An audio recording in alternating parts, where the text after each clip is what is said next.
Bismillahirrahmanirrahim. Assalamualaikum warahmatullahi wabarakatuh dan salam sejahtera kepada semua. Datuk Yang Pertua, saya mengucapkan terima kasih kepada Datuk Yang Pertua kerana memberikan saya peluang bersama-sama dengan rakan-rakan yang lain membahaskan usul menjunjung kasih titah Seri Paduka Baginda Yang di-Pertuan Agong bagi penggal ketiga pada tahun 2024. Saya ingin memulakan perbahasan saya pada petang ini dengan memetik dua potong ayat Al-Quran daripada surah As-Saff yang berbunyi, A'udzubillahi minasyaitonirrajim, Ya ayyuhalladzina amanu lima taquluna ma la taf'alun kabura maqtan 'indallahi an taqulu ma la taf'alun. Yang bermaksud, wahai orang-orang yang beriman, mengapa kamu memperkatakan apa yang kamu tidak melakukannya? Amat besar kebenciannya di sisi Allah Subhanahu wa taala kamu memperkatakan sesuatu yang tidak kamu melakukannya. Marilah kita sama-sama mengambil pengajaran daripada ayat ini, sama ada kita berada di blok pihak kerajaan maupun di pihak pembangkang. Kerana ini telah dinyatakan di bawah titah Yang di-Pertuan Agong kepada 222 ahli parlimen agar kita memberikan penumpuan terhadap usaha untuk membela nasib rakyat seluruhnya dalam keadaan rakyat sedang dihimpit dengan kesempitan ekonomi. Datuk Yang di-Pertua, bagi menyeru titah Yang di-Pertuan Agong berkenaan dengan melupuskan hutang negara yang sejak tahun 1988 kerajaan Malaysia sentiasa dalam kedudukan defisit fiskal. Marilah sama-sama kita melihat kembali perkembangan semasa ekonomi negara yang memainkan peranan penting dalam merealisasikan harapan Yang di-Pertuan Agong, iaitu negara ini memperoleh lebihan fiskal setiap tahun.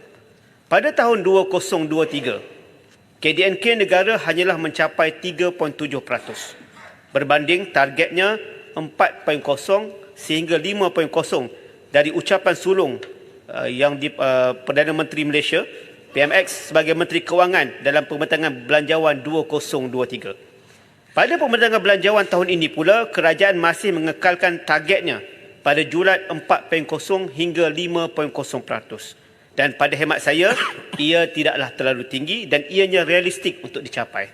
Cuma persoalan daripada saya untuk dijawab oleh pihak kerajaan, apakah perancangan kerajaan dalam merealisasikan target KDNK tahun ini agar ia tidak kekal rendah dan tidak tercapai seperti tahun lepas? Yang kedua, apa perkara yang berbeza yang akan dilakukan pada tahun ini berbanding dengan perkara yang telah terlaksana pada tahun lepas? Datuk Yang di-Pertua, KWSP bersasar.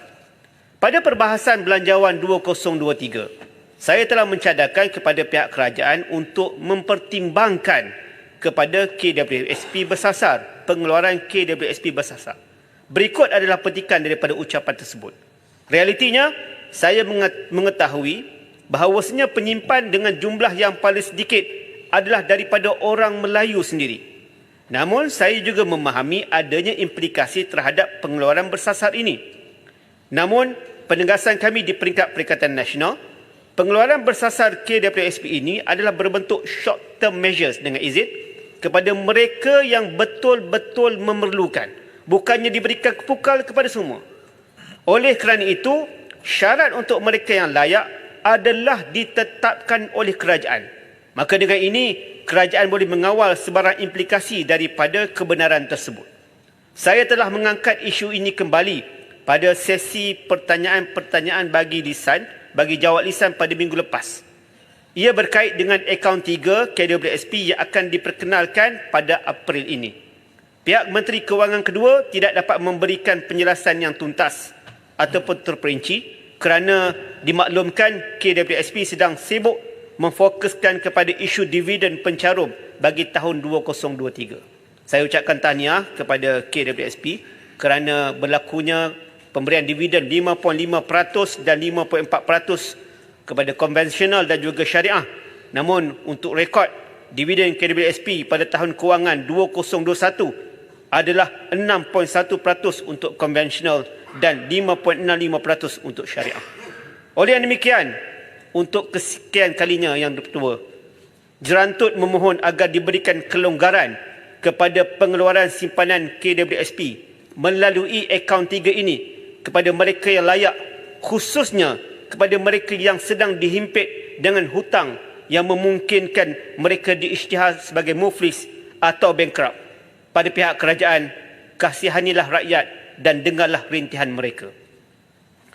Datuk Yang di-Pertua, bab kepenggunaan dan konsumerisme.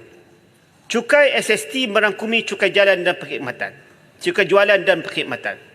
Ketika Yang Berhormat Bagan menjadi Menteri Keuangan sewaktu POS PRU ke-14, Kerajaan PH telah memperkenalkan semula SST dengan kadar 10% cukai jalan dan 6% cukai perkhidmatan. Kini, Yang Amat Berhormat Perdana Menteri Kerajaan Madani menaikkan cukai perkhidmatan dari 6% kepada 8%. Kenaikan cukai SST dan cukai perkhidmatan digital semestinya akan memberikan impak kepada kenaikan harga dan kos sara hidup. Walaupun diulang-ulang kepada rakyat bahawa perkhidmatan seperti makanan dan minuman serta telekomunikasi dikecualikan, namun cukai ini bakal memberi impak berantai yang sekarang dirasai oleh rakyat. Saya ambil contoh tiket kapal terbang. Berlakunya penambahan kos tiket kapal terbang kerana SST 8% ini. Perlu diingat, pengangkutan udara ini juga digunakan oleh semua lapisan masyarakat, bukannya golongan kayangan sahaja. Jerantut juga pernah mencadangkan kepada pihak Kementerian Pengangkutan agar mengawal selia harga tiket kapal terbang, khususnya bagi sahabat Borneo kita yang berulang alik daripada Sabah ataupun Sarawak ke Kuala Lumpur. Apa juga algoritma yang terbabit? Kerajaan perlu memikirkan mekanisme yang terbaik agar rakyat Borneo dapat menikmati harga tiket yang berpatutan seperti mana yang mereka rasai sewaktu sambutan Chinese New Year baru-baru ini. Atas kenaikan SST 8% ini juga, sekali lagi saya mencadangkan kepada pihak kementerian untuk membentangkan di Parlimen yang mulia ini Blueprint Social Safety Net Policy dengan izin yang lebih komprehensif agar keterjaminan kehidupan yang lebih sustainable untuk golongan rakyat yang terbabit. Datuk Yang di-Pertua, berkenaan dengan beras putih madani, masih segar di dalam ingatan kita semua sewaktu pengumuman beras madani RM30 yang dilakukan oleh Ahli Parlimen Bukit Gantang selaku pengurusi Majlis Tindakan Sara Hidup Negara, NAKOL, dibantah dengan kerasnya oleh seluruh lapisan masyarakat kerana pengumuman itu seakan ingin menutup kelemahan kerajaan dalam menyelesaikan isu beras di dalam negara ini. Saya rasa tidak perlu dihuraikan dan diperjelaskan lagi berkenaan mengapa beras madani ini bukan satu solusi kepada permasalahan beras putih yang berlaku. Kerana secara zahirnya dapat dilihat yang kenaikan dari RM26 kepada RM30 bagi beras kampit, bagi kampit beras 10 kilo dan spek 1 kilo pula berharga RM3.5, walhal sebelum ini harga kawalan maksimum beras super special adalah berharga RM2.60. Iaitu naik 90 sen. Jadi, saya menyeru kepada pihak kerajaan. Pihak kerajaan seharusnya ada keazaman politik untuk menghapuskan kartel beras agar isu ketiadaan beras putih tempatan ini dapat diselesaikan melalui penguatkuasaan dari pihak kerajaan. Jerantut juga sekali lagi ingin mencadangkan kepada pihak kerajaan seperti mana yang Jerantut telah cadangkan dalam Belanjawan 2024 yang lalu, agar dikaji pengembalian semula peranan dan fungsi Lembaga Padi dan Beras Negara. Kita kurangkan kepergantungan kepada beras import, kita bela hak pesawah dan kita realisasikan agenda beras nasional sebagai misi nombor 1 dalam sektor pertanian. Tuan Yang di-Pertua, dari sudut sektor pengangkutan seperti titah Seri Paduka Baginda Yang di-Pertua Agong, Malaysia akan berhadapan dengan Tahun Molek Malaysia 2026. Dan Malaysia juga telah dipilih sebagai pengurusi ASEAN 2025. Maka kerajaan wajib menyiapkan Malaysia ke arah perkhidmatan pengangkutan awam bertaraf dunia. Datuk Yang di-Pertua, berkenaan dengan Ibu Pejabat KTMB. Ibu Pejabat KTMB merupakan warisan negara yang mempunyai reka bentuk dan nilai estetika melalui kepelbagaian ragam hiasnya. Bangunan yang berusia ratusan tahun ini menggambarkan kemuncak pembangunan sejarah kereta api di Tanah Melayu dan telah menjadi Ibu Pejabat KTMB sejak sekian lama. Namun, saya mendapat maklumat yang pekerja-pekerja KTMB sekarang dalam proses dipindahkan ke bangunan baru. Dan difahamkan warisan negara ini tidak lagi menjadi ibu pejabat KTMB selepas pemindahan selesai sepenuhnya. Jadi, saya mohon penjelasan perlu penjelasan daripada pihak Kementerian Pengangkutan kepada perubahan ibu pejabat KTMB ini. Apakah rasionalnya, dan yang paling penting sekali, apakah yang akan jadi kepada ibu pejabat KTMB yang sedia ada ini. Saya juga mencadangkan agar sekiranya ada perancangan untuk perubahan milikan bangunan ibu pejabat KTMB ini, kami daripada pihak pembangkang mencadangkan agar ianya berada di bawah kelolaan GLC yang lain, contohnya seperti Khazanah, kerana ianya merupakan bangunan warisan yang boleh dijadikan sebagai tarikan pelancong dan barangkali mungkin boleh dijadikan Khazanah ini sebagai muzium sejarah KTMB bagi menjadi salah satu destinasi pelancongan di ibu kota. Jalan Tut. Ya, silakan. Adakah Jalan Tut setuju stesen-stesen KTM juga perlu diberi penambahbaikan? Banyak stesen-stesen KTM terutama di Alustar ni dalam keadaan usang, tempat parking tak selamat, lampu tak menyala, landscape tak dijaga. Adakah itu juga perlu diberi perhatian oleh kerajaan? Terima kasih. Terima kasih pada Alustar. Saya setuju fokus kepada Kementerian Pengangkutan untuk meningkatkan penyelenggaraan kepada stesen-stesen ini. Kerana ia dapat memberikan kebaikan dan untuk pengetahuan semua, sistem perkhidmatan rel ini lebih diminati oleh rakyat sekarang kerana masalah lebuh raya yang semakin padat dengan kenderaan seperti mana yang berlaku sekarang. Datuk Yang di-Pertua, gig ekonomi, e-hailing dan juga p-hailing. Saya menyokong penuh poin yang diutarakan oleh Ketua Pembangkang pada perbahasannya selasa lepas berkenaan dengan gig ekonomi yang menjadi alternatif kepada rakyat Malaysia demi kelangsungan hidup masing-masing. Kata PMX pada 22 Julai 2023, bagi saya seminggu, saya akan panggil semua syarikat p-hailing, saya akan jumpa di Pejabat Perdana Menteri, saya nak sampaikan pandangan saudara semua. Pada 14 November 2023, jawapan yang berhormat Menteri Pengangkutan kepada persoalan ini semasa di dalam Dewan adalah sekiranya harga lantai e-hailing ditetapkan, tambang pengguna juga mungkin akan meningkat.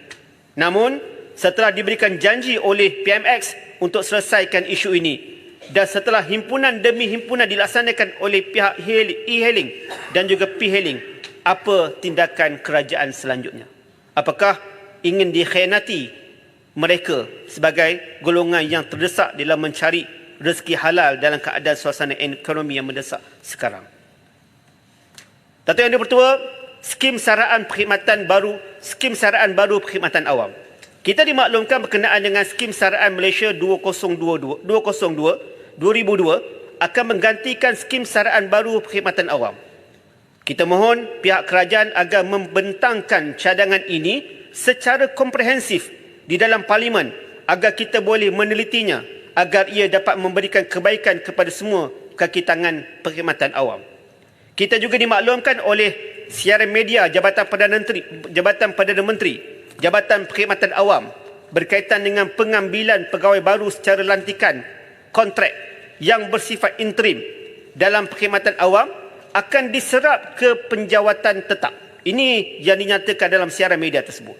Jadi, Jerantut memohon penjelasan daripada pihak kerajaan. Pertama, apakah maksud interim? Berapa lama masa itu? Yang kedua, apakah jaminan kerajaan agar mereka yang dilantik secara interim, secara kontrak ini akan diserap sebagai permanent staff di dalam Jabatan Perkhidmatan Awam?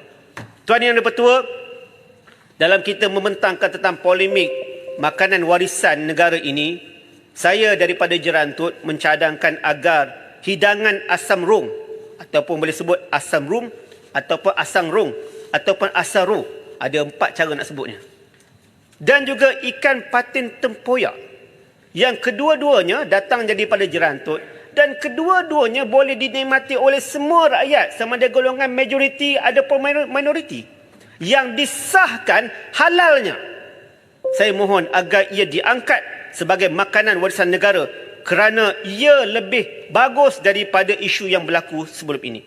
Dan secara tidak langsung, ia boleh meningkatkan pendapatan rakyat Jerantut serta dapat meningkatkan kehadiran pelancong dalam dan luar negara ke negeri Jerantut. Akhirnya, sebagai kesimpulan, negeri Pahang. Terima kasih. Itu orang faham. Faham. Lapar ni. Bila teringat asam rung ni, dia datang daripada buah getah. Kalau tuan-tuan dan perempuan tak biasa. Saya pun orang faham. Tu dia. Orang Cameron. Orang Cameron.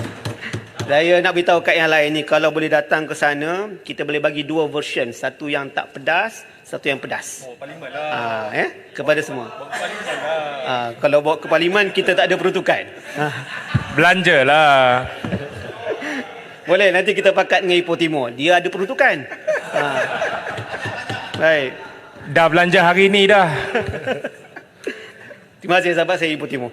Apapun, sebagai kesimpulannya, Datuk Yang Pertua, dalam Perenggan 14, seperti titah yang di-Pertuan Agong pada Perenggan 14 dan seperti yang termaktub dalam Perkara 3/1 Perlembagaan Persekutuan, Islam ialah agama bagi persekutuan.